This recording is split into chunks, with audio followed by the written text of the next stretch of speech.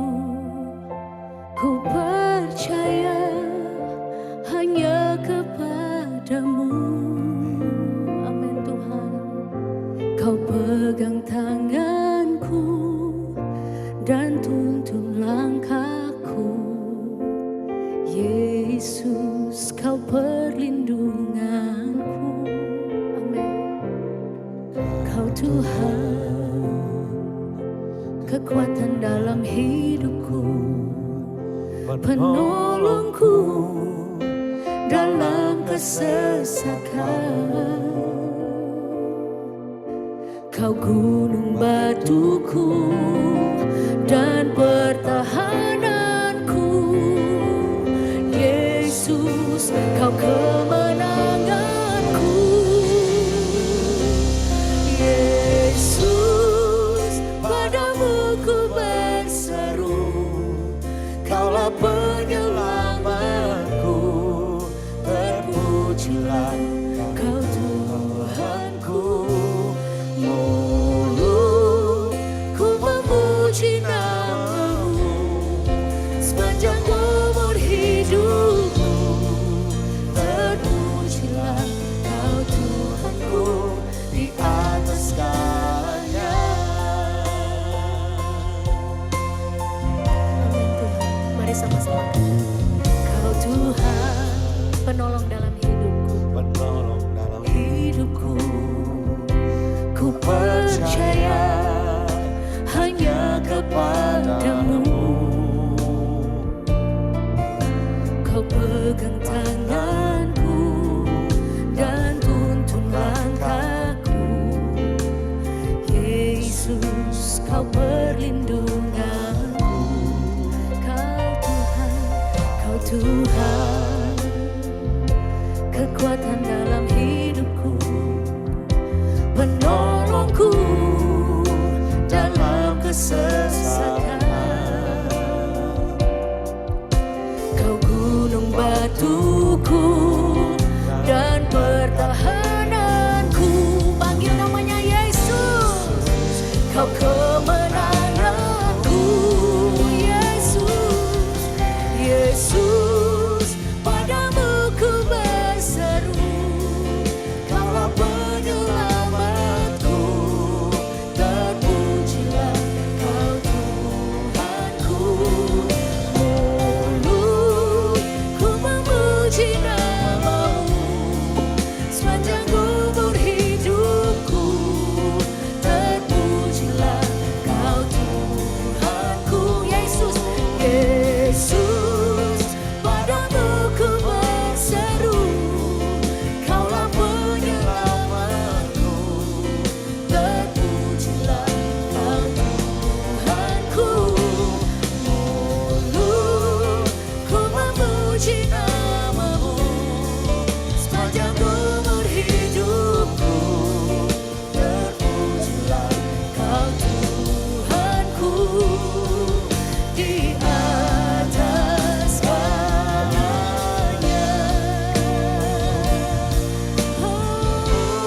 Hosana bagimu.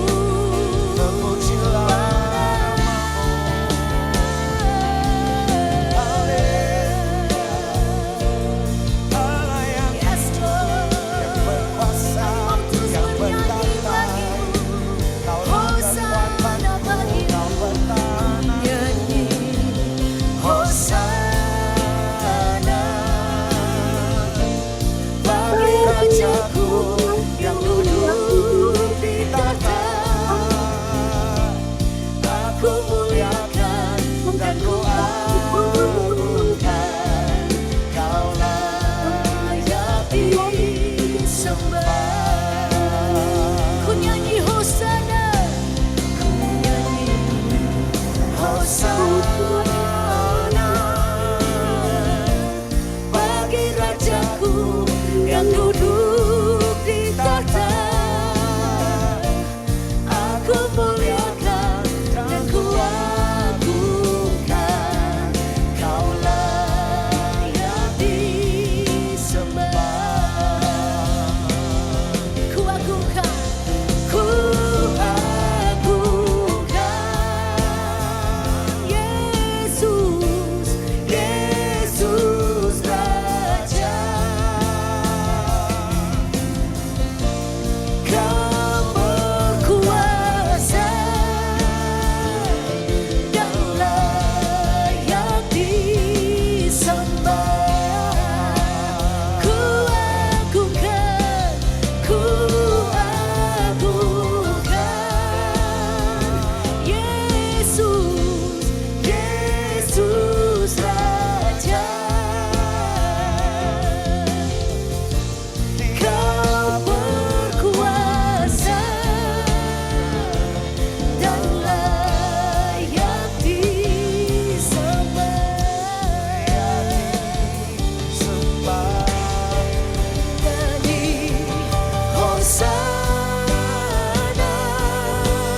rajaku yang duduk di tahta.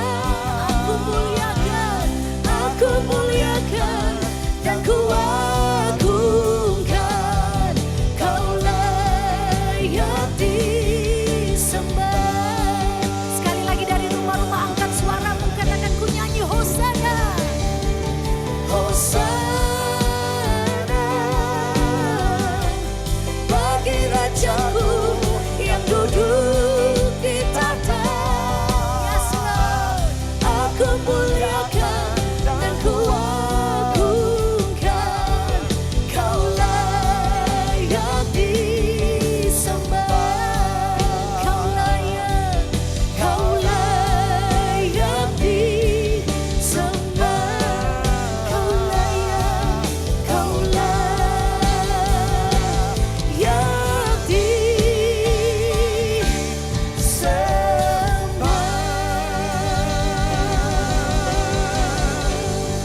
Mari dari rumah-rumah kasih tepuk tangan yang paling meriah buat satu-satunya Tuhan, Raja di atas segala raja, Allah yang menyelamatkan setiap kita. Sorakan haleluya. Haleluya. Haleluya. Haleluya. Saya serahkan kepada Ibu Jenny.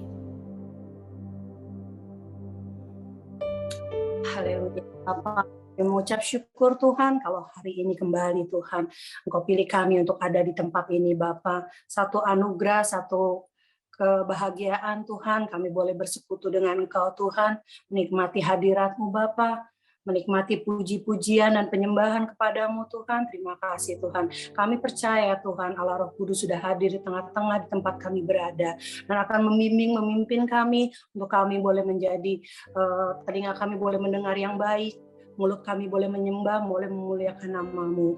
Terima kasih Tuhan Yesus, kami siapkan hati kami Tuhan untuk menerima yang terbaik yaitu firman-Mu Tuhan.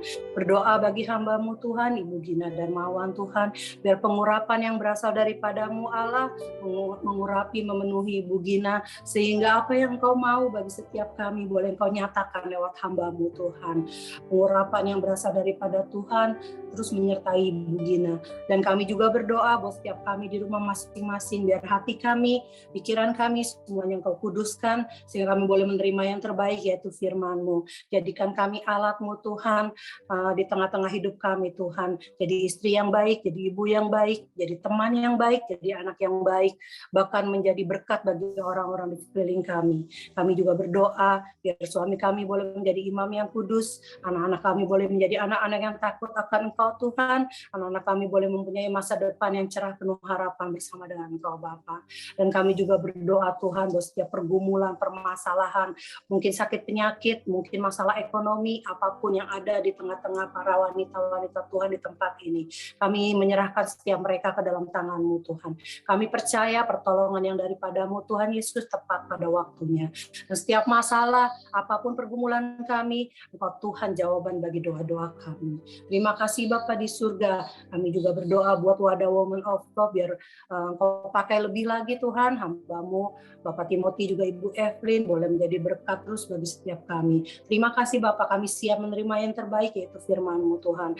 Kami serahkan Tuhan, pemberitaan firman Ibu Gina ke dalam tangan kasih-Mu, hanya di dalam nama Tuhan kami Yesus Kristus. Kami sudah berdoa dan mengucap syukur. Haleluya. Amin. Hosana bagi rajaku yang duduk di tahta. Aku muliakan dan ku agungkan. Kau layak disembah. Kau layak disembah. Kau layak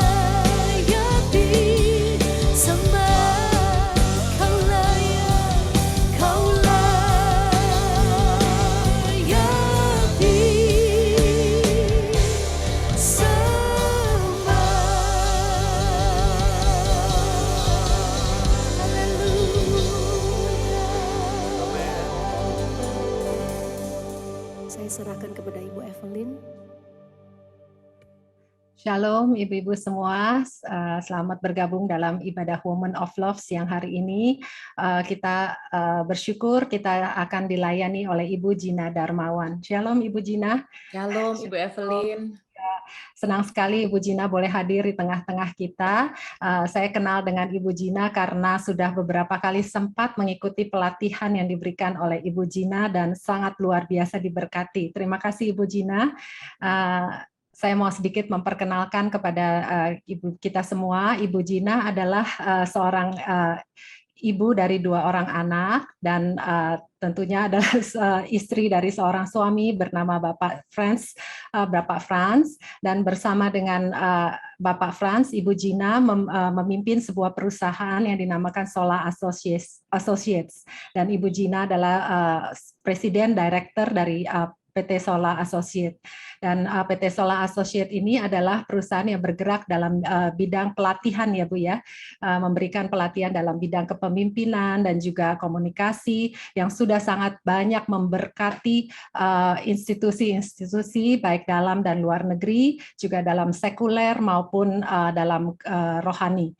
Dan saya percaya bagaimana Tuhan bekerja membawa Ibu Gina dan suami dalam perjalanan membangun kehidupan Ibu Gina dan Bapak Franz, dan saya percaya juga disitulah Ibu Gina dan Bapak Franz dipanggil untuk melayani Tuhan melalui membangun kehidupan setiap umat Tuhan ya, juga di dalam perjalanan kehidupan kita supaya kita boleh dibangun untuk mencapai tujuan Tuhan dalam hidup setiap kita. Oke, baik, tanpa panjang lagi saya memberikan waktu dan kesempatan buat Ibu Gina. Terima kasih Ibu Gina. Terima kasih, Shalom untuk ibu-ibu yang luar biasa, Women of Love, dan juga Ibu Evelyn. Senang banget bertemu kembali. Jadi memang seperti yang disampaikan Ibu Evelyn, kami belum pernah bertemu secara langsung face to face ya Ibu, tetapi bertemunya masih screen to screen. Sama seperti saat ini kita bertemu masih screen to screen. Tapi saya sangat percaya ya, kuasa Tuhan tuh nggak bisa dibatasi oleh perbedaan ruang. Termasuk juga apabila nantinya kita melihat kembali rekaman Zoom-nya di lain kesempatan. Berarti bukan hanya beda ruang, tetapi beda dalam waktu. Itulah dahsyatnya Allah yang kita sembah, Allah yang hidup. Ketika kita mendengar di ruang yang berbeda, ketika kita mendengar di dalam waktu yang berbeda, hadiratnya itu nyata. Asalkan kita sungguh-sungguh percaya kepada Tuhan dan berserah kepada Tuhan. Nah, saya bertemu dengan Ibu Evelyn dalam satu program namanya Elmu, bukan ilmu tapi elmu, yaitu Explore Learning-mu.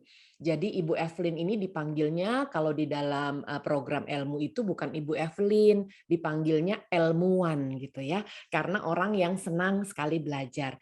Nah, hari ini kita mau belajar firman Tuhan, kita sudah berdoa sama-sama, hati kita sudah disiapkan. Terima kasih Ibu Jenny, terima kasih untuk para WL yang luar biasa, saya menikmati hadirat Tuhan. Ibu-ibu yang menikmati hadirat Tuhan boleh aktif di chat ya.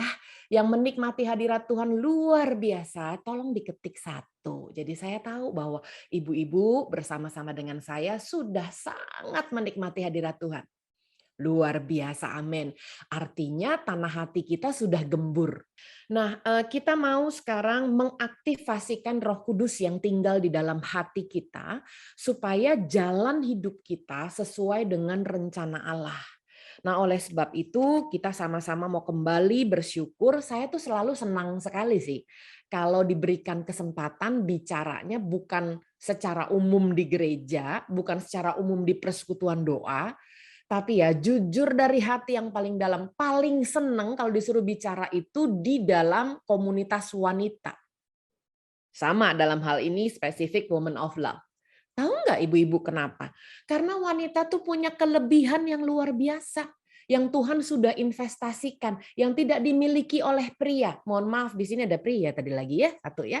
Tapi saya mau katakan wanita, Anda adalah senjata yang handal di dalam tangan Tuhan.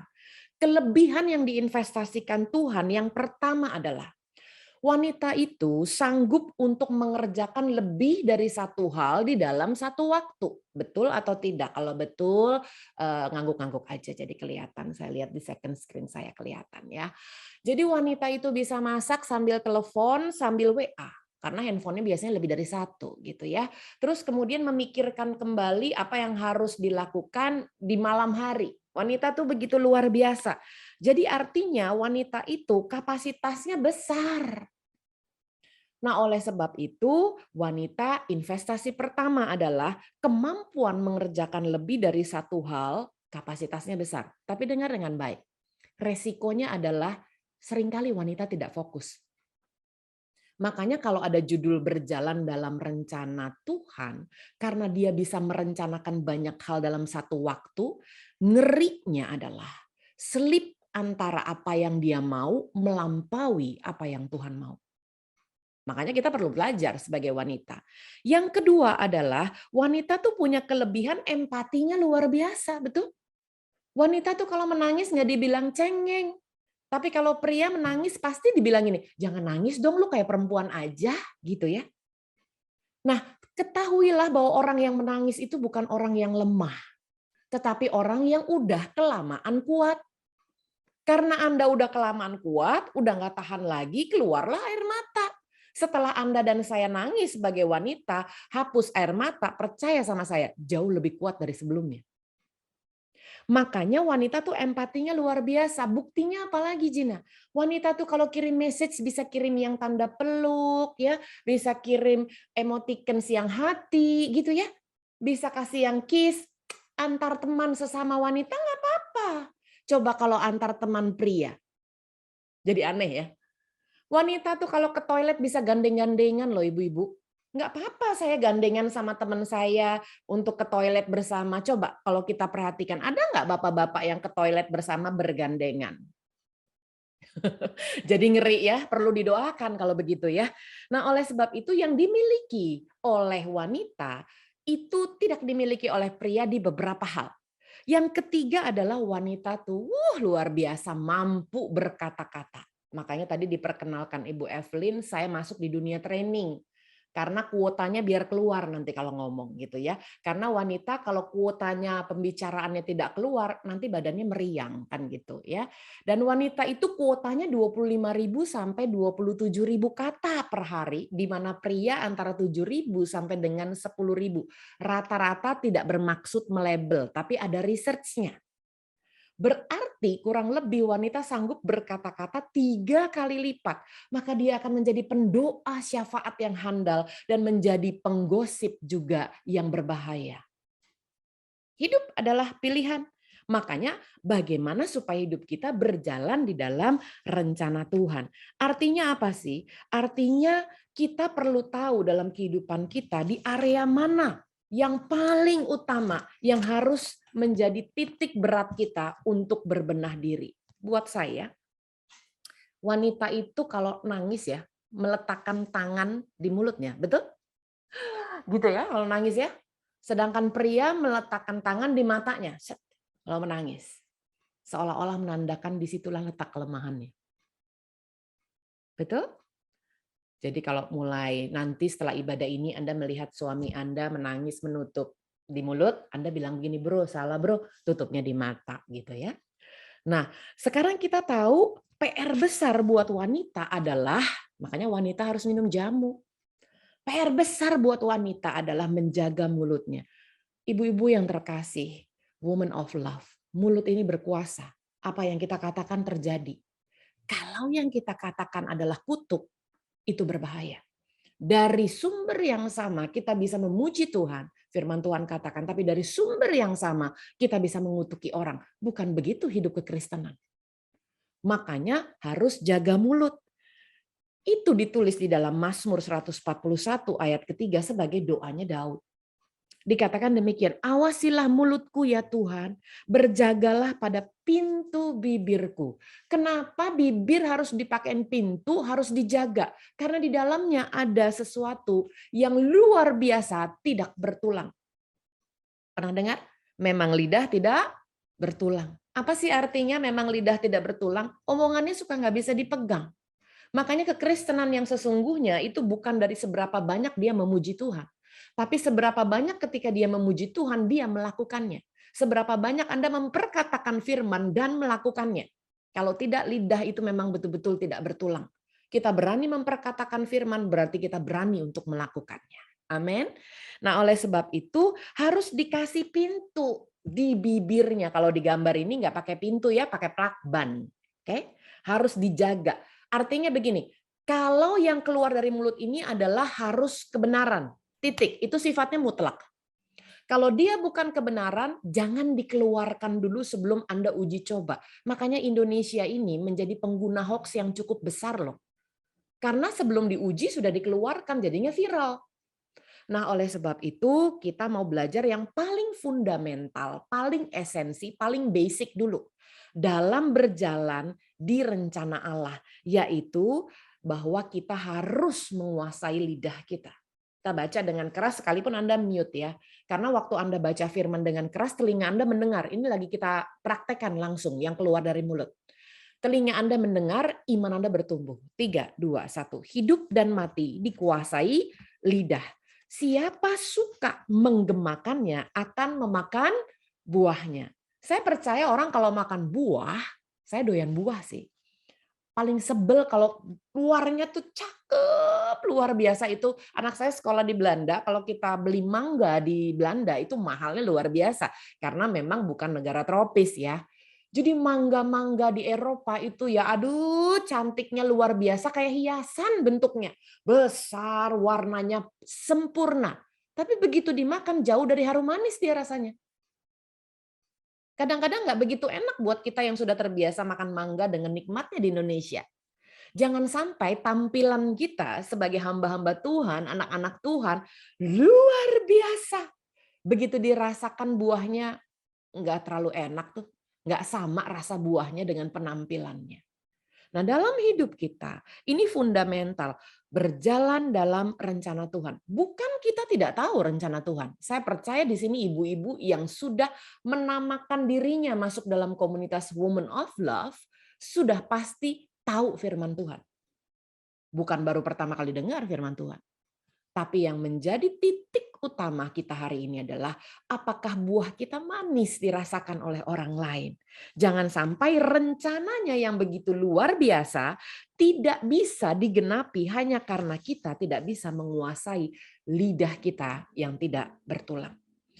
Apalagi kita itu diberikan kuasa. Jadi bukan hanya dari kuasa perkataan, tetapi ada kuasa yang begitu besar yang diberikan kepada kita, yang kita peringati 2 minggu lalu, yaitu hari Pentakosta. Di mana kita dikasih kuasa kalau Roh Kudus turun ke atas kita. Kita sudah masuk dalam pujian penyembahan, makanya saya mau bilang terima kasih ya kepada worship leader. Saya menikmati hadirat Tuhan, menyembah dalam roh dan kebenaran. Itu luar biasa. Enaknya rasanya nggak mau berhenti. Kita menyembah Allah kita dalam roh dan dalam kebenaran karena ada Roh Kudus tinggal di dalam kita. Tapi nggak berhenti di situ. Saya paling sedih kalau lihat orang Kristen jago baca ayat, jago khotbah, jago menyembah, tembus hadirat. Tapi dia nggak jadi saksi. Maaf ya, itu kuasa waktu diberikan punya purpose loh. Kuasa yang diberikan bukan untuk engkau memegahkan diri. Bukan untuk engkau lebih hebat dari orang lain. Bukan. Tapi sebetulnya untuk kita jadi saksi. Mari kita baca kembali sama-sama. 3, 2, 1. Tetapi kamu akan menerima kuasa kalau Roh Kudus turun ke atas kamu. Dan kamu akan jadi saksiku. Di mana? Di Yerusalem dan di seluruh Yudea dan Samaria dan sampai ke ujung bumi. Di slide ini saya mau tinggalkan pertanyaan untuk kita semua. Sebab buat kita ada lagi dalam sebuah ibadah, baik itu online maupun onsite, kita selesai dari ibadahnya nggak boleh sama. Kita harus diperbaharui dan jadi lebih baik. Saya tinggalkan pertanyaan 1 di slide ini. Apakah Anda sudah jadi saksi Kristus yang handal? Investasimu banyak, ada empati, ada mampu melakukan banyak hal dalam satu waktu. Kalimatmu, kata-katamu lebih dari 25.000 sehari. Jadi tidak lagi ada alasan untuk tidak menjadi saksi Kristus. Kalau Anda perhatikan pergerakannya, Tuhan ini kan kalimat yang Tuhan Yesus sendiri sampaikan. Kalau Anda baca di dalam Kisah 1, itu sebelum Tuhan Yesus naik ke surga, Tuhan Yesus bilang begini. Kalimat ini. Kalau Anda punya Alkitab yang berwarna, setiap perkataan yang Tuhan Yesus katakan warnanya merah. Nah ini di Alkitab berwarna tersebut warnanya merah. Berarti bukan Yohanes menuliskan ulang, bukan Lukas berkata-kata waktu itu Tuhan Yesus berkata. Enggak begitu. Tetapi ini betul-betul Tuhan Yesus yang bilang. Nah waktu Tuhan Yesus bilang kepada kita, kan sebetulnya bisa aja lebih kompak. Dan kamu akan menjadi saksiku dimanapun kamu berada. Betul? Lebih kompak Tuhan itu lebih general Tuhan. Gak usah sebut Yerusalem, gak usah sebut Yudea, ya udah aja general dimanapun kamu berada. Satu, printing Alkitabnya lebih ngirit, hurufnya lebih sedikit. Yang kedua, sudah bisa dipakai oleh semua orang, gampang. Tetapi Tuhan Allah kita adalah Allah yang begitu spesifik. Artinya dimulai dari Yerusalem, berakhirnya di ujung bumi. Dari ayat ini saja, ibu-ibu yang terkasih, ini sudah bicara tentang sebuah pertumbuhan dalam area kepercayaan Tuhan. Anda bisa lihat pertumbuhannya? Tuhan nggak bisa percaya dulu sampai ke ujung bumi kalau Anda belum melakukan yang di Yerusalem. As simple as that.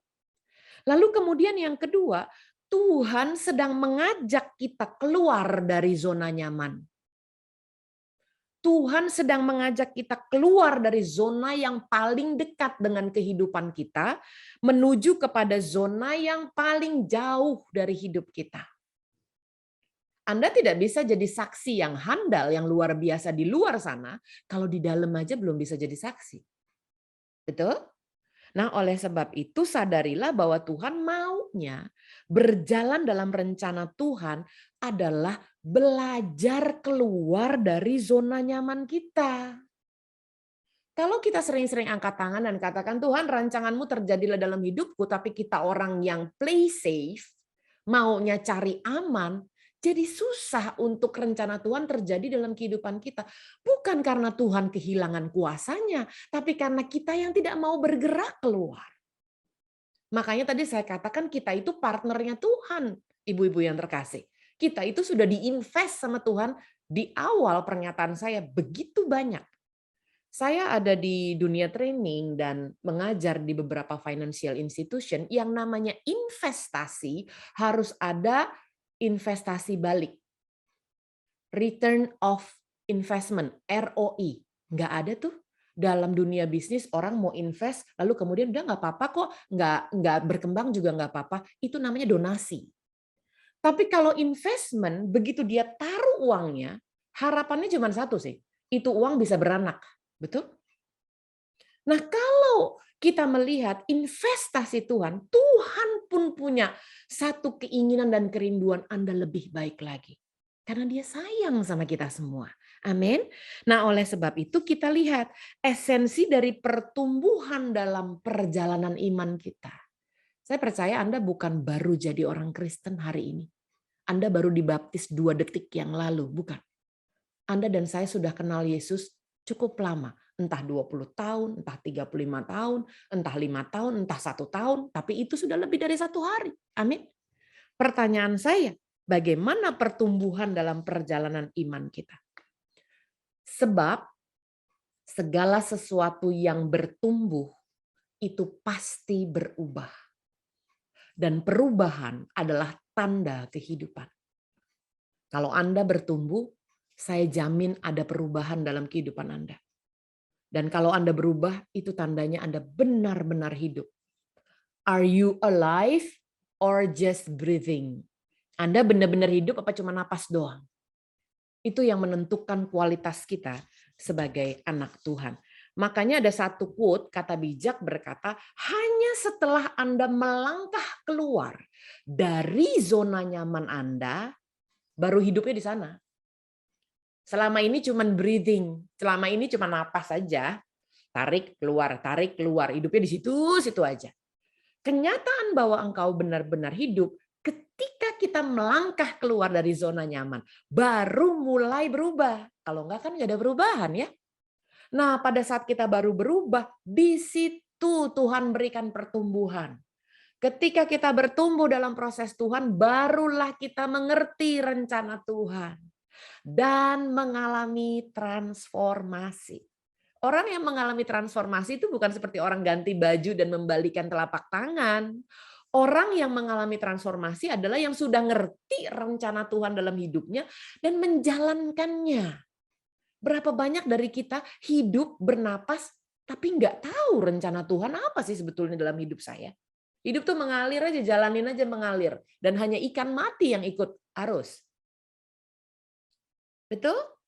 Kata mengalir itu tidak pernah dari bawah ke atas. Mau apapun konteksnya. Kata mengalir itu selalu yang dari atas ke bawah, baru bisa ngalir. Nah, kalau kita mengikuti arus, berarti hidup kita bukan naik, tapi turun. Sedangkan kita mengimani hidupku akan tetap naik dan tidak turun, jadi kepala dan bukan ekor. Jadi kontradiksi kan kehidupan kita. Dengan satu ayat aja di Ulangan ini. Nah, oleh sebab itu untuk mengalaminya kita perlu belajar prosesnya. Saya suka bicara tentang proses karena proses tidak pernah mengkhianati hasil, betul? Dan apa susahnya sih buat Tuhan untuk menjadikan Anda hari ini seperti yang Anda doakan? Anda minta berkat, detik ini dikasih sama Tuhan. Anda minta kesembuhan, detik ini dikasih sama Tuhan. Anda minta pertumbuhan, detik ini dikasih sama Tuhan. Gak ada yang susah buat Tuhan. Tapi Tuhan mau kita belajar prosesnya. Karena Tuhan mau kita jadi dewasa di dalamnya. Nah, di dalam prosesnya itu nggak ada yang instan. Proses yang pertama, saya bentuk lingkaran, namanya comfort zone. Kalau Anda ada di sini, atau kalau Anda melihat orang lain ada di sini, Anda sudah tahu bahwa di sini adalah tempat kenyamanan. Makanya sering lama stay di sana. Karena manusia secara lahiriah pasti mengejar kenyamanan, betul? Dalam perjalanan hidup, normal nggak Gina? Normal banget, ibu-ibu. Jadi Anda ada di zona yang kuning ini bukan berarti Anda itu salah besar gitu, enggak. Cuman kalau kelamaan yang salah besar. Karena kita dalam hidup pasti akan mengejar kenyamanan, baik dalam bekerja, baik dalam pelayanan. Buktinya sekarang gereja dari online kepada onsite, itu semua pengerja memastikan jemaat yang datang nyaman, betul? Prokesnya nyaman, bangkunya digeser sedikit, lalu kemudian dipastikan ada alkohol dan lain-lain. Itu kan demi kenyamanan dan nggak salah. Tapi harus bertumbuh. Kenapa? Karena di sini itu stagnan. Stagnan itu berarti tidak ada lagi pertumbuhan. Nah, kalau nggak ada pertumbuhan, nggak usah lama-lama dibicarakan, hanya untuk diketahui. Oleh sebab itu, kita perlu naik level. Pindah ke lingkaran berikutnya, warnanya tapi hitam. Dari comfort zone, kita itu mesti rela hatinya untuk pindah ke satu zona berwarna hitam lingkarannya yang namanya fear zone. Zona ketakutan. Ini biasanya susah nih. Mau pindah langsung enak dong Gina. Kenapa pindahnya nggak enak? Emang begitu prosesnya sayang. Supaya kita bisa mensyukuri apa yang Tuhan beri dalam kehidupan kita. Nah, di dalam zona ini isinya ragu-ragu, isinya takut, isinya khawatir. Saya mau tanya sama ibu-ibu yang terkasih, para wanita Allah. Siapa yang pernah merasakan ini dalam hidupmu terlepas apapun konteksnya? Keluar rumah takut, dengar lagi ada Omikron tipe yang baru, takut. Mulai khawatir gereja nanti kalau baru aja buka Tuhan, nanti kalau gerejanya tutup lagi gimana? Jadi di sini yang terisi adalah mencari alasan. Mencari alasan apa? Untuk kembali ke zona yang kuning. Jadi jangan dihakimi kenapa orang nggak keluar dari comfort zone, karena dia takut. Yang dipedulikan adalah nanti apa kata orang. Kata orang lebih penting daripada apa kata Tuhan. Makanya zona ini nggak bisa orang rela masuk kecuali ditarik oleh zona berikutnya berwarna orange. Maaf ya kalau Anda pikir Anda kuat pindah dari kuning ke hitam, jawabannya tidak ada. Anda harus menciptakan zona yang berwarna orange. Karena zona inilah satu-satunya cara untuk menarik Anda dari yang kuning dan melampaui hitam. Ketika Anda masuk dalam zona pembelajaran, di mana ada zona pembelajaran, berarti kita sudah mulai melihat tantangan sebagai kesempatan. Kalau di zona yang hitam, tantangan itu adalah hambatan, jadi kita nggak mau. Tapi kalau yang di orange, Anda sudah bisa lihat, oh iya ya, pandemi adalah kesempatan untuk kita lebih sungguh lagi. Ibu-ibu yang terkasih, sejujurnya ya, pandemi ini mengikis kualitas kekristenan loh. Kalau yang main-main, sudah habis dia. Dia nggak perlu ke gereja, nggak ada yang lihat. Kalau yang cuma nonton live streaming aja sambil makan popcorn, dikira bioskop kali. Betul? Ya, semua betul-betul terkikis di sini. Nah, orang-orang yang ada di learning zone itu rela untuk belajar hal yang baru. Ketika dia rela untuk belajar hal yang baru, dia tidak lagi cari-cari alasan. Seperti di zona hitam, aduh nanti gimana, apa kata orang, gak bisa deh soalnya. Gitu. Tapi kalau yang di orange, dia nggak mau cari alasan, dia maunya cari cara. Dan itu yang membedakan orang sukses dan orang gagal.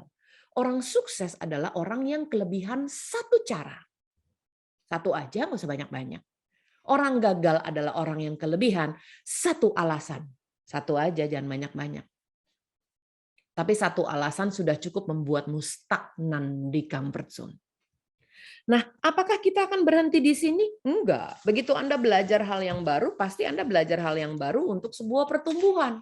Naik lagi dia zonanya. Hidup kita akan tetap naik dan tidak turun. Amin. Pindah ke dalam zona pertumbuhan atau growth zone.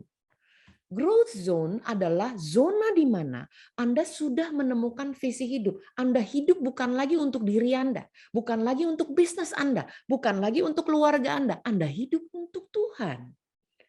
Udah beda kualitas nih, mohon maaf. Berarti pola pikir di zona hijau beda banget sama pola pikir di zona yang kuning. Dan di dalam zona yang hijau ini bukan hanya menemukan visi, tapi dia rela menghidupi visi tersebut jadi tindakan nyata. Sedangkan orang Kristen banyak yang nggak tahu visinya. Sekalipun masuk dalam sebuah gereja, nggak hafal visi gerejanya. Saya ada di GBI WTC, Transformation Church, ya, World Transformation Church. Visinya adalah transform the community, influence the city, impact the nations.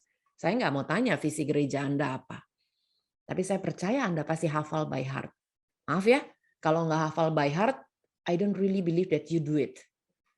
Minimal hafal dulu di dalam hati, baru Anda sanggup melakukannya. Kalau kita aja nggak kenal visi di gereja kita, bagaimana kita dapat melakukannya? Simple. Nah, bahkan setelah kita menghidupinya, kita mulai punya kerelaan untuk berubah bukan dengan paksaan, tetapi dengan hati yang lapang. Jadi kalau orang menegur kita, kalau menegurnya di zona hitam, udah pasti dia mundur teratur. Tapi kalau Anda hidupnya di zona yang hijau, dikasih teguran, dikasih koreksi, Anda akan berkata, terima kasih ya, koreksi adalah nutrisi. Kalau mau tumbuh harus ada nutrisinya. Nutrisinya dari mana? Kalau tanaman pakai pupuk. Kalau hidup kita pakai apa? Pakai koreksi. Koreksi adalah pupuk dalam kehidupan kita. Koreksi adalah nutrisi. Tanaman yang menolak pupuk, saya jamin kalau tumbuh pasti nggak maksimal. Berakhir menjadi mati, betul? Kalau Anda menolak koreksi dalam hidupmu, lambat laun kita akan mati secara rohani. Makanya di sini orang-orangnya punya goal, punya target. Dari zona inilah baru kita bisa mengakhiri ke zona yang terakhir, yaitu yang namanya transformation zone. Di mana zona ini Anda sudah tidak lagi mikirin diri Anda sendiri. Makanya bukan apa kata Anda, bukan apa kata orang, tetapi apa kata Tuhan. Itu yang jadi penting. Di mana ada perubahan yang berkesinambungan, continuous improvement. Anda nggak berubah sekali gitu loh. Tapi Anda berubah sekali untuk lebih baik, kalau udah lebih baik lagi. Dari siapa? Dari orang lain? Enggak, dari diri Anda sebelumnya. Kita tidak bersaing dengan orang lain, kita bersaing dengan diri kita yang lama. Yang males itu, yang banyak alasannya itu. Jadi kita itu compete, bertanding bukan dengan orang lain, tetapi dengan diri kita yang lama. Nah, kalau kita mau tahu apa kata Tuhan, kembali ke arah yang fundamental supaya kita nggak rumit berpikirnya. Gimana mau tahu apa yang Tuhan mau kalau Alkitab aja males dibacanya. Padahal rencana Tuhan atas hidup kita semuanya adanya di sana. Sehingga kehidupan kita sebagai anak-anak terang harusnya sih ada kemajuan yang nyata. Mestinya berprogresnya begini nih kalau hidup anak Tuhan. Yuk kita sama-sama baca yuk dalam 1 Timotius 4 ayat 15-16 dengan keras ya. Kembali iman timbul dari pendengaran akan firman. 3, 2, 1. Perhatikanlah semuanya itu. Hiduplah di dalamnya supaya apa sih? Kemajuanmu nyata kepada bukan cuman di Samaria, bukan cuman di Yudea, tapi kepada semua orang. Caranya gimana? Awasilah dirimu sendiri dan awasilah ajaranmu. Kalau salah harus rela ditegur. Terus kita disuruh bertekun. Nah, ini saya garis bawahi karena kata ini menjadi penting nantinya saya jelaskan. Bertekunlah dalam semuanya itu karena dengan berbuat demikian engkau nomor 1 menyelamatkan dirimu dulu. Lalu kemudian engkau menyelamatkan semua orang yang pernah dengar engkau berkata-kata 25.000 kata setiap hari. Itu sambungannya dari yang saya jelaskan tadi. Makanya buahnya menentukan. Jangan sampai Anda menerima Tuhan Yesus sebagai Tuhan dan Juru Selamat, Anda menyelamatkan diri sendiri, nggak pakai dan. Itu berbahaya. Keselamatanmu itu begitu berharga luar biasa. Karena tidak dibayar pakai rupiah, dolar, atau euro, tetapi pakai darah. Bukan buat dirimu sendiri saja. Dan untuk orang lain yang mendengarkan engkau, hai para wanita dengan 25.000 kata.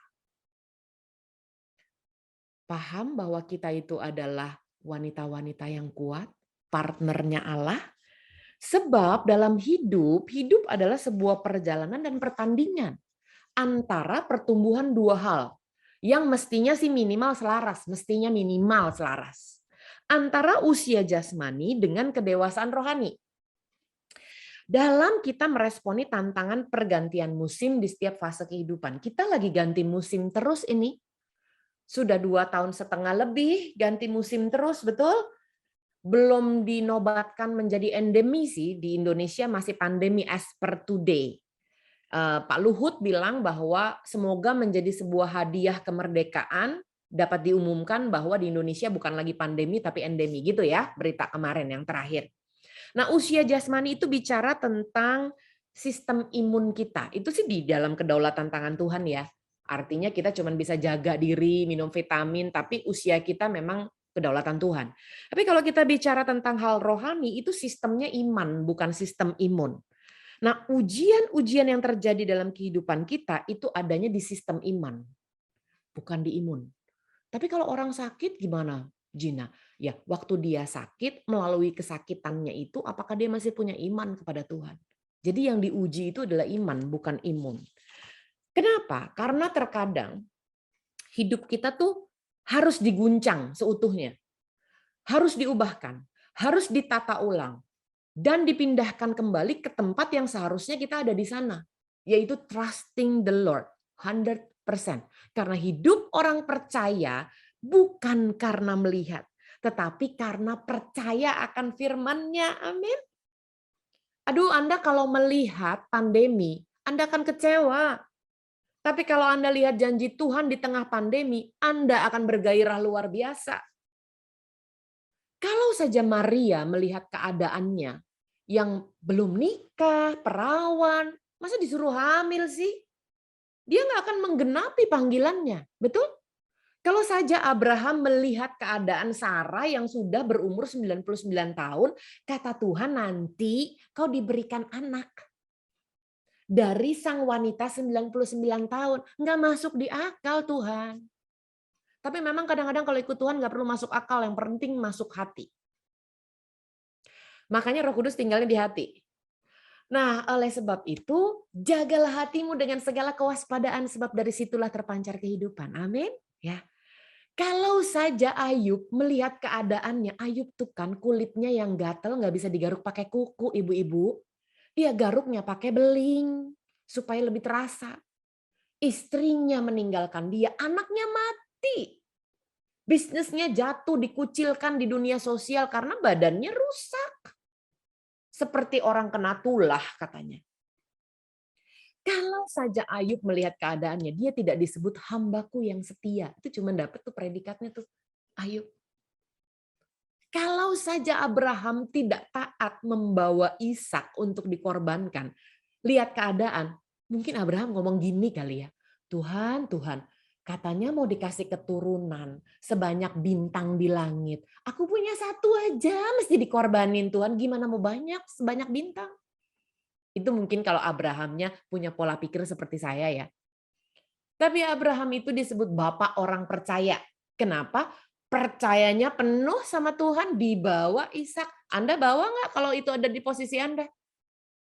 Apalagi ibu-ibu, kan saya udah bilang bisa mengerjakan banyak hal dalam satu hal. Pikirannya udah kemana-mana duluan. Nah, oleh sebab itu kita lihat, kita hidup bukan melihat keadaan tetapi karena percaya. Betul? Nah, oleh sebab itu saya sambungkan Yakobus 1 ayat 2-4 sebab perikop ini judulnya iman dan hikmat. Anda nggak bisa loh berjalan dalam rencana Tuhan kalau nggak punya hikmat dan nggak punya iman gitu. Kita baca sama-sama ya.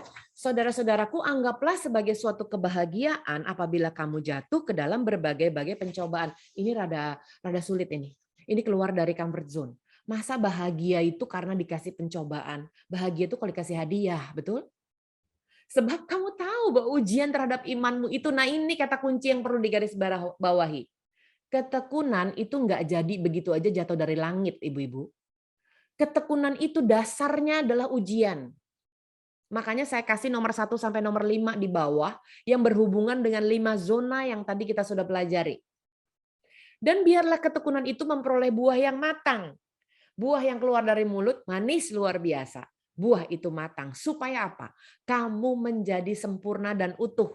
Belum kelar. Padahal sempurna dan utuh itu udah keren banget ya.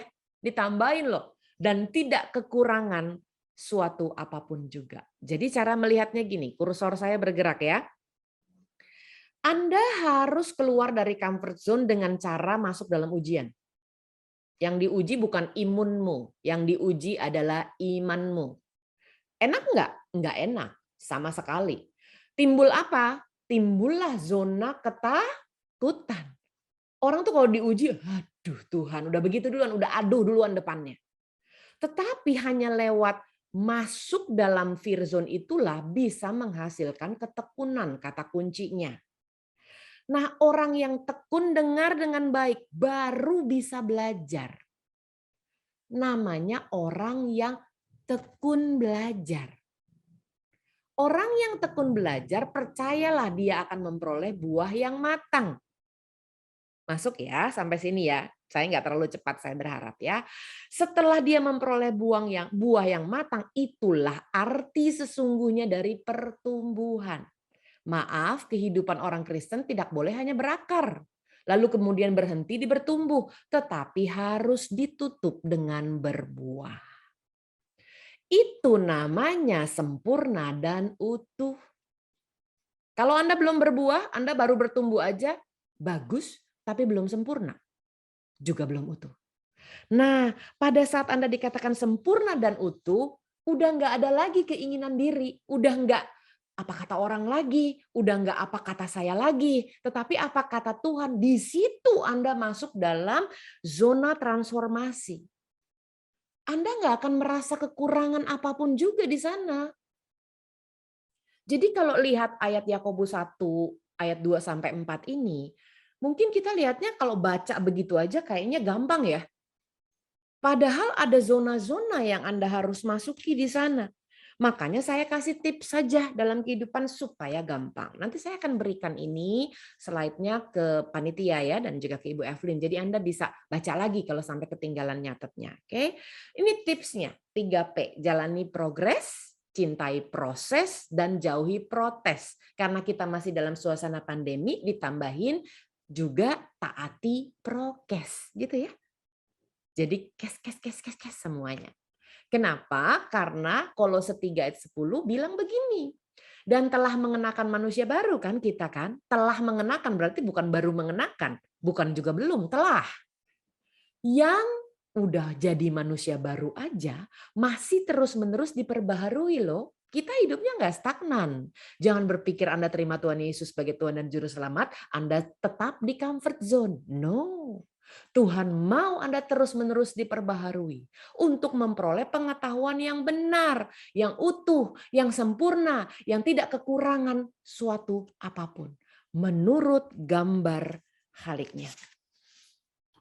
Itulah yang Tuhan mau. Kenapa? Sebab kalau kita bicara tentang rencana Tuhan dalam kehidupan kita, otak kita nggak sanggup, ibu-ibu. Karena Mazmur 92 ayat 6-7 sudah menuliskannya. Bukan saya yang exaggerating, bukan saya yang membesar-besarkan, tapi firman Tuhan sudah pakai satu kata yang membesarkan. Contoh ya, tidak ditulis begini, besarnya pekerjaan-pekerjaanmu, tapi ada kata betapa di situ. Berarti besar banget. Semana Jina nggak bisa diukur karena gara-gara ada kata betapa. Lalu kemudian bukan disebut dalamnya rancanganmu. Ada satu kata dia yang membesarkan, yaitu kata sangat. Kalau ditanya dalamnya semana Jina? Sangat dalam. Semana dalamnya? Sangat dalam, nggak ada ukurannya. Yuk kita baca sama-sama. Betapa besarnya pekerjaan-pekerjaanmu ya Tuhan. Dan sangat dalamnya rancangan-rancanganmu.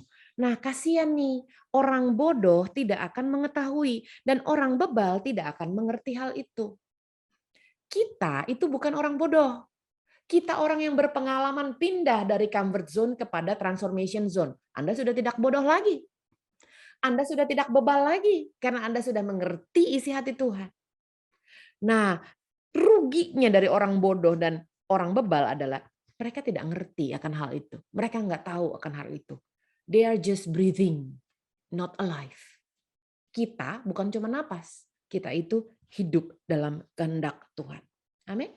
Sehingga kita nih bisa berkata begini. Kita tahu sekarang bahwa Allah turut bekerja termasuk dalam pandemi. Dalam segala sesuatu untuk mendatangkan kebaikan. Termasuk pandemi ini adalah kebaikan buat saya. Karena saya mengasihi Tuhan. Yaitu bagi mereka yang terpanggil sesuai dengan rencana Allah. Makanya sekarang Anda hidup dalam gereja, Anda hidup dalam pelayanan, atau Anda hidup dalam rencana Allah. Beda banget loh. Maaf ya, Anda boleh pelayanannya banyak luar biasa, tapi belum tentu itu rencana Allah. Kita hidup bukan ngisi jadwal. Kita hidup bukan cuman Sunday celebration. Kita hidup bukan cuman ngatur bagaimana sistematisnya dari pujian penyembahan sampai dengan doa penutup. Hidup kita itu apakah sudah sesuai dengan rencana Allah? Kalau sesuai dengan rencana Allah, Anda nggak akan jadi orang yang gampang mengeluh. Dan Anda akan menggunakan waktu 24 jam Anda dengan baik. Ada terdapat 24 jam dalam sehari, dedikasikan satu daripadanya untuk menjadikan Anda pribadi yang jauh lebih kuat dengan versi yang lebih baik. Becoming the best version of you. Dan artinya apa sih? Orang yang sudah memiliki predikat the best version of me, itu kan udah pasti ada pertumbuhan dalamnya. Dan orang yang punya pertumbuhan dalamnya, udah nggak ada yang dikeluhkan dalam hidup. Ini aja kok deteksinya. Maaf ya ibu-ibu, kalau mau mengeluh jangan karena pandemi lah. Tapi silakan mengeluh tentang dosa dan bertobatlah, karena itu alkitabiah. Ratapan 3 ayat 39-40 berkata, mengapa orang hidup mengeluh? Biarlah setiap orang mengeluh tentang dosanya, marilah kita menyelidiki dan memeriksa hidup kita dan berpaling kepada Tuhan. Jadi ibu-ibu yang punya 25.000 sampai 27.000 kata sehari, tolong pastikan mengeluhnya alkitabiah. Bukan nggak boleh, boleh, tapi tentang dosamu. Lalu kemudian ada tindakan nyata, yaitu jangan ngeluh dosa doang, harus bertobat. Caranya menyelidiki, caranya memeriksa. Jadi kita mau periksa diri kita. Nggak usah jauh-jauh deh 20 tahun yang lalu, 5 tahun yang lalu. Apakah melalui masa pandemi ini kita sudah jadi pribadi yang lebih baik? Belum. Kalau sudah jadi pribadi yang lebih baik, pasti kesaksiannya banyak. Makanya Roh Kudus turun atas kita, kita jadi saksi Kristus tuh nggak susah. Tahu nggak kenapa? Bersaksi itu perlu konten, ibu-ibu. Anda mau menyaksikan apa kalau nggak pernah ditolong Tuhan? Di mana Tuhan menolong? Di dalam kesesakan. Kok bisa sesak? Karena Anda rela masuk ke dalam fear zone. As simple as that.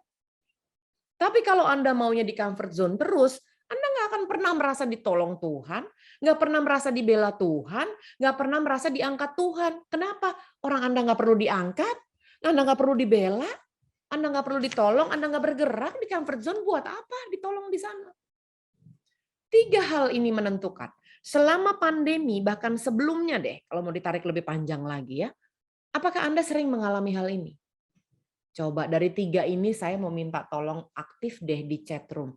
Pernah ngerasa 1 doang atau 2? Diketik 1 atau 2. Kalau saya sih mau ngetiknya 3. Karena saya pernah ditolong.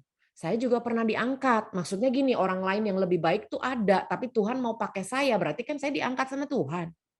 Saya pernah dibela loh, saya pernah buat kesalahan fatal di hadapan manusia. Takut setengah mati sama Tuhan. Segitu aja Tuhan masih belain loh. Itu betul-betul jadi kesaksian dalam kehidupan saya. Jadi kalau suruh ketik 1 sama 2 saya nggak mau. Saya ketiknya 3, tapi hidup adalah pilihan. Anda pernah 3-tiganya ya? Saya lihat di sini yes. Oke, kalau yes berarti kembalilah tenang. Kembalilah tenang hai jiwaku, sebab dengar dengan baik Tuhan telah berbuat baik kepadamu. Pertanyaan saya, apa yang kau buat buat Tuhan? Kalau Tuhan udah pasti buat yang terbaik buat Anda. Kenapa? Gak usah tanya sekarang, sejak dulu kau sudah ditebus dengan darahnya. Itu sudah yang super terbaik yang Tuhan berikan. Makanya hidup kita sekalipun pandemi jangan hanya berfokus pada gelapnya. Justru hidup kita jadi pengap gitu loh. Tapi kalau kita berfokus pada terang, karena kan kita anak terang, itu dapat menuntun kita kepada jalan keluar asalkan kita tetap tenang. Tenang nih kekuatan loh, terutama di zaman akhir. Orang nih sekarang tegangnya luar biasa, bukan tenang. Baru beres Omikron tipe 1. Saya udah bingung tuh tipenya. Baru tenang, baru boleh onsite. Siapa yang merasakan itu? Baru ada pengumuman udah boleh buka masker di ruang terbuka. Baru enak, baru travelingnya sudah mulai jalan lagi. Saya baru pulang dari Bali kemarin untuk melayani Tuhan, pesawatnya penuh. Baru enak. Tegang lagi. Gitu ya. Tapi jangan khawatir, kesudahan segala sesuatu sudah dekat. Karena itu kuasailah dirimu. Dan jadilah tenang. Supaya kamu dapat berdoa. Supaya 25.000 kata ini jadi pendoa syafaat yang luar biasa. Percayalah kepada Tuhan dengan segenap hatimu. Amin. Tahu nggak, kalau kita tidak tenang, kita kehilangan kualitas doa kita. Kita kehilangan kekuatan kita. Kekuatan kita tuh cuma doa. Anda tuh nggak bisa mengubah pandemi, tapi doamu kepada Tuhan diberikan kekuatan di masa pandemi itu berkuasa. Amin. Nah, oleh sebab itu kita sama-sama hidupi Amsal 3 ayat 5, percayalah kepada Tuhan, nggak boleh setengah-setengah. Jangan percaya sama Tuhan hanya ketika engkau diberkati. Tetapi termasuk ketika rasanya Tuhan nggak denger loh doa saya berdoa sepertinya hampa. Tetaplah percayalah kepada Tuhan dengan segenap hatimu. Dan jangan bersandar kepada pengertianmu sendiri. Karena pengertian kita terbatas. Anda mesti tahu Tuhan punya rencana yang begitu luar biasa dalam kehidupan kita. Yaitu apa sih? Yuk kita baca. Sebab aku ini, akunya besar, berarti rancangannya Tuhan ya. Sebab aku ini mengetahui rancangan-rancangan apa yang ada padaku mengenai kamu. Lah kita sok tahu banget bikin rencana sendiri. Demikianlah firman Tuhan, yaitu ini dari Tuhan nih ya, bukan dari Anda. Kalau dari Anda terbatas. Yaitu rancangan damai sejahtera. Amin. Bukan rancangan kecelakaan. Siapa yang suruh lihat keadaan? Anda hidup karena firman atau karena lihat keadaan? Kita hidup tuh karena percaya loh. Bukan karena melihat. Ada lagu itu ya. Tapi nana firman-Mu. Gitu kan ya lagunya ya. Saya nggak gitu hafal. Tapi lagu itu memberkati saya. Ya. Bukan rancangan kecelakaan dan memberikan kepadamu jaminan. Ini keren banget. Hari depan yang penuh harapan. Hari depan tuh Anda belum bisa lihat sekarang. Makanya suka bimbang. Apalagi bilang hari depan penuh harapan tapi sekarang pandemi. Yusuf tuh Tuhan sudah katakan satu ketika engkau akan jadi raja. Malah masuk sumur. Malah jadi pembantu rumah tangga di rumahnya Tante Potifar. Dihianati lagi. Udah gitu difitnah lagi. Pakai masuk penjara. Itu kalau dia melihat keadaan, dia akan kecewa. Tapi dia pegang janji Tuhan. Nah, pertanyaan buat kita, apakah kita percaya Tuhan punya porsi dalam kehidupan kita yang nggak bisa berubah? Maaf ya, ibu-ibu yang terkasih, what God has for you is for you. Titik. Berkatmu tidak pernah ketuker, jadi berhentilah membandingkan hidupmu dengan orang lain. Oke? Kepercayaanmu tidak pernah kekuatanmu tidak pernah melebihi apa yang sudah Tuhan berikan. Nggak pernah terlalu berat, nggak pernah terlalu ringan, nggak pernah terlalu cepat, nggak pernah terlalu lambat. Ada yang namanya kairos, tepat pada waktunya Tuhan. Percaya sama waktunya, percaya sama rencananya. Ini kalau saya kasih lihat gambar, planning kita sebagai manusia selalu perjalanan harus nyaman. Tapi kalau planningnya Tuhan dalam kehidupan kita, perjalanannya, hitungannya bukan nyaman, tapi perjalanan iman yang bertumbuh. His plan is to strengthen us. Maupun kita ada di atas, maupun kita ada di bawah, tujuannya adalah untuk memperkuat kita. Saya akan tutup di 2 slide terakhir, lalu kita berdoa. Caranya gimana? Ketika Anda menghadapi ini, kursor saya bergerak ya. Udah enak-enak lurus, tahu-tahu dikasih ke bawah. Aduh nggak apa-apa deh, bisa sedikit. Tapi dikasih naik lagi deh, lumayan. Terus kemudian jalan lagi. Begitu jalan lagi, oh ternyata naik. Tapi begitu di sini jatuh juga, ambruk juga tangganya. Aduh. Lalu kemudian udah sampai atas, akhirnya puji Tuhan masuk air. Pernah ngerasain itu? Aduh Tuhan, untung pernah belajar berenang di sini. Lalu kemudian ketika Anda mulai masuk ke air, Anda bilang, Tuhan tolong. Tahu nggak, Anda tuh kalau berenang terus berusaha dengan kekuatan dirimu, malah capek, keram, malah tenggelam. Tapi kalau Anda tahan berbalik, siapa di sini yang jago berenang? Berserah, jadinya itu gaya ngambang namanya ya. Saya kasih tahu ya, mendingan gaya ngambang di depan berserah daripada gaya ngambang terakhir. Paham maksud saya? Ngambang terakhir tuh udah gak ada napasnya. Tapi kalau di awal artinya Anda menyerahkan nafas Anda kepada Tuhan, Tuhan yang akan pimpin. Baru kemudian naik lagi dapat bendera berikutnya, aduh lagi enak-enak kena hujan badai. Tetapi satu-satunya yang Anda bisa nikmati dalam kehidupan Anda adalah Anda akan berkata gini, segala sesuatu dalam kehidupanku mendatangkan kebaikan. Percaya sama saya, Anda jauh lebih kuat dari kemarin. Hari ini masih nafas? Ya iyalah, masih ikut Zoom, senyum-senyum, nyatet-nyatet, masih nafas pasti. Dengar dengan baik, what does not kill you will only make you stronger. Titik. Ada lagunya tuh. Caranya menghadapi hidup harus dengan 2 dis. Pilihan ada di tanganmu. Anda mau hidup dengan disappointment, kekecewaan, atau Anda mau hidup dengan disiplin, kedisiplinan. Dua-duanya sama-sama bayar harga, dua-duanya sama-sama sakit. Kecewa itu sakitnya luar biasa, disiplin juga luar biasa sakitnya. Jadi pilihlah sakitmu hari-hari ini. Apakah engkau mau sakit kecewa atau mau sakit disiplin? Saya sih pilihnya mendingan sakit disiplin. Karena kedua-duanya selain memiliki persamaan juga memiliki perbedaan. Kalau yang namanya kedisiplinan itu selalu membawa kepada kemajuan yang nyata, kata firman Tuhan. Tapi kekecewaan itu selalu membawa kepada kemunduran. Hati-hati sama kekecewaannya, jangan berpikir kita nggak bisa kecewa. Iblis itu pinternya luar biasa. Sebab dikatakan dia adalah penipu. Kenapa ada kata penipu? Orang kenapa bisa ditipu? Karena yang nipu lebih pinter. Oke. Nah, iblis itu penipu. Kalau dia sudah coba Anda nggak berhasil kecewa di gereja, dia akan coba ke lingkaran yang lebih dekat dengan Anda. Mulai deh, suami kok kayaknya mengecewakan ya. Anak-anak mengecewakan ya. Kalau teman gereja mengecewakan nggak apa-apa, masih ada keluarga. Keluarga mengecewakan. Nggak apa-apa, masih ada pasangan. Pasangan mengecewakan. Nggak apa-apa deh, yang penting anak saya sayang sama saya. Anak Anda mengecewakan. Saya kasih tahu ya. Iblis akan berusaha terus. Tapi kalau Anda jadi kecewa, iblisnya berkemenangan bawa bendera. Tapi kalau Anda makin disiplin, iblisnya kalah. Caranya gimana? Semakin Anda dikecewakan oleh orang terdekat, semakin Anda disiplin di dalam Tuhan. Itu jawabannya.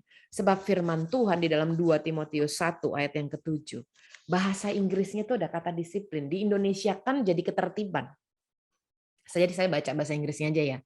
For the spirit God gave us does not make us timid, but give us 3 things. Power, you will have power di sini diterjemahkannya jadi kuasa ya, jadi kekuatan. Sebetulnya kan bisa juga diterjemahkan kuasa ya. You will have love, woman of love. Namanya aja udah woman of love. Anda namanya bukan woman of power, woman of love. Anda punya kasih yang begitu luar biasa. And ini nggak boleh ketinggalan. Self-discipline. Disiplin diri. Kenapa harus ada kata self di sana? Sebab disiplin tidak bisa diwakilkan. Nggak bisa tuh Anda yang baca Alkitab, terus saya yang jago khotbah. Anda yang melakukan firman, saya yang masuk surga. Nggak bisa, disiplin tuh nggak bisa diwakilkan. Sehingga dengan demikian kita siap masuk dalam rencana Tuhan. Kita tundukkan kepala, kita berdoa. Tuhan Yesus yang manis, terima kasih untuk Woman of Love yang bersama-sama dengan hamba-Mu belajar bagaimana kami rela untuk masuk dalam rencana Tuhan. Memang kami harus keluar dulu dari comfort zone, tapi kami tahu bersama-sama dengan Engkau kami akan cakap melakukan segala perkara. Aku berdoa melepaskan berkat terbaik untuk para wanita Allah di tempat ini. Biarlah semua investasi Tuhan dalam hidup para wanita mendapatkan return of investment. Di dalam nama Tuhan Yesus Kristus kami berdoa mengucap syukur. Haleluya. Amin. Saya serahkan kembali ke host, silakan. Haleluya. Woman of love, mari kita kasih tepuk tangan yang terbaik. Haleluya. Kami sampaikan terima kasih untuk Ibu Gina untuk kebenaran firman yang boleh disampaikan. Saya percaya setiap kita pasti diberkati. Amin. Karena saya pribadi sangat diberkati. Terima kasih Ibu. Sebentar kita akan menyampaikan beberapa pengumuman. Pengumuman yang pertama ada ibadah tengah minggu. Besok tanggal 16 Juni, hari Rabu 16 Juni 2022, yaitu pada pukul 8 malam, yang akan dilayani oleh Bapak Pendeta Markus Simanjuntak. Kami mengundang Woman of Love yang mau bergabung.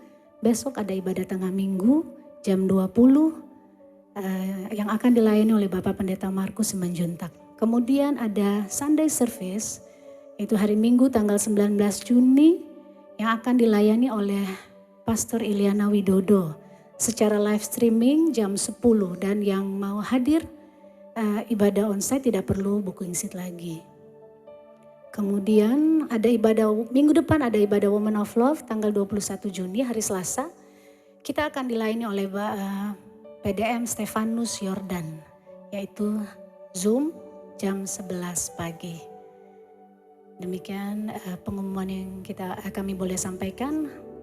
Kita akan mengakhiri ibadah kita. Ku sembah Engkau, Allah yang perkasa.